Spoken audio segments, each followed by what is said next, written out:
वादळाच्या काळ्या मेघवाणी दाखविना कधी कुणा डोळ्यातल पाणी झिजू झिजू संसाराचा गाडा हाकला भटा मंदी हासू जरी कणा वाहकला घडीभर तू थांब जरा ऐक त्याची धापर लय अवघड हाय गड्या उमगाया बापर उमगाया बापर। आज मी तुमच्या समोर एक वेगळाच विषय घेऊन आले आहे।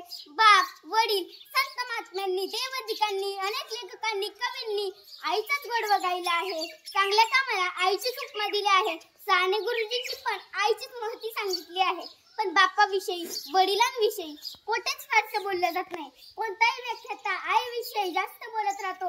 या जगाच्या पाठीवर मातृत्व सांगणं खूप सोपं आहे, पण या जगाच्या पाठीवर पितृत्व सांगणं खूप अवघड आहे। कोणताही वक्ता आईविषयी भरभरून बोलतो, कारण आईवर बोलण्यासारखं खूप काही आहे, पण बापावर बोलण्यासारखं खूपच थोडं आहे। याचं कारण काय माहित आहे का तुम्हाला?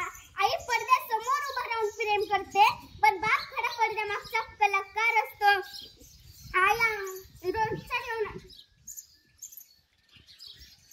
आई पडद्यासमोर उभं राहून प्रेम करते, पण बाप पडद्यामागचा कलाकार असतो। आजपर्यंत आईचंच प्रेम आपल्याला दिसलं, पण बापाचं प्रेम दिसणारी या जगात फारच कमी मुले आहेत। संतांनी पण तेच वर्णन केलं, धन्य माता आणि नंतर पिता। साने गुरुजींनी पण श्यामची आई या पुस्तकातून आईचेच महत्त्व सांगितलं आहे।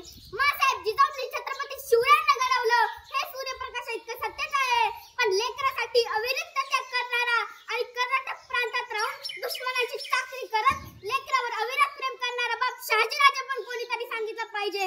माता कौशल्या रडते ही सर्वांना दिसली, पण लेकराच्या विरहात भिंतीकडे पाहून रडणारा बाप राजा दशरथ पण कोणीतरी सांगितलं पाहिजे।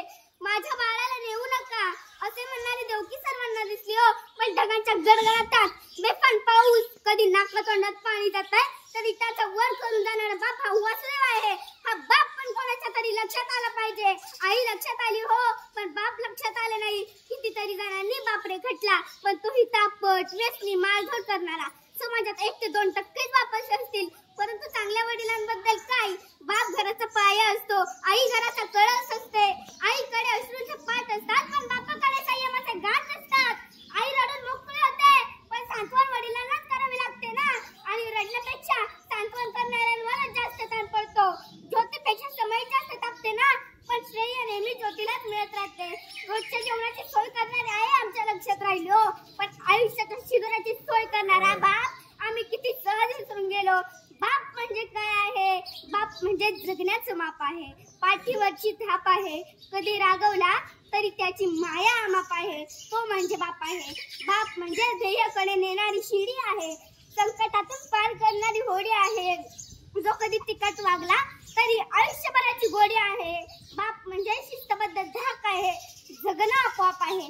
आयुष्याच्या समुद्रात स्तंभाची झाक आहे, तो म्हणजे बाप आहे। वडिलांच्या टाचा भिजलेल्या चपलाकडे बघितलं की त्यांचं प्रेम कळतं, त्यांचं फाटलेलं बनियान बघितलं की कळतं आपल्या नशिबाची भोग त्यांच्या बनियानला पडली। त्यांचा दाढी वाढलेला चेहरा त्यांची काटकसर दाखवतो, मुलाला मुलीला नवीन कपडे घेतील, पण स्वतः मात्र जुनी पॅन्ट वापरायला काढतील। मुलाला मुलीला नवीन कपडे घेतील, पण स्वतः मात्र जुनी पॅन्ट वापरायला काढतील। मुलगा सलून मध्ये 20-25 रुपये खर्च करतो, मुलगी ब्युटी पार्लर मध्ये 20 रुपये खर्च करते, पण त्याच घरातला बाप दाढीचा साबण संपला की अंघोळीच्या साबणाने दाढी खरबडत असतो। बाप आजारी पडला तरी तो पटकन दवाखान्यात जात नाही, तो आजाराला मुळीच घाबरत नाही, परंतु त्याला भीती वाटते। डॉक्टर एखाद्या महिना आराम करायला लावतील याची त्याला भीती वाटते, कारण मुलीचं लग्न मुलाचं शिक्षण बाकी असतं।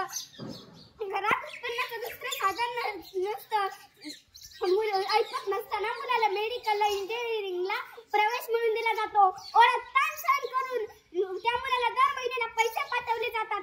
सर्वच नसली तरी काही मुलं अशी असतात ज्या तारखेला पैसे पाठवले त्याच तारखेला आपल्या मित्रांना परमिट रूम मध्ये पार्टी देण्यास पैसे खर्च करतात, आणि ज्या बापाने पैसे पाठवले त्याच बापाची टिंगल करतात।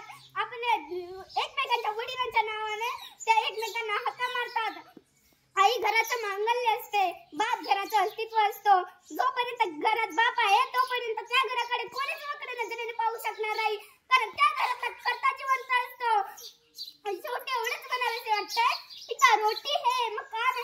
कपड़ा है, पिता रोटी है, मकान है, कपड़ा है, पिता नन्हे से परिंदे का बड़ा आसमान है, पिता नन्हे से परिंदे का बड़ा आसमान है।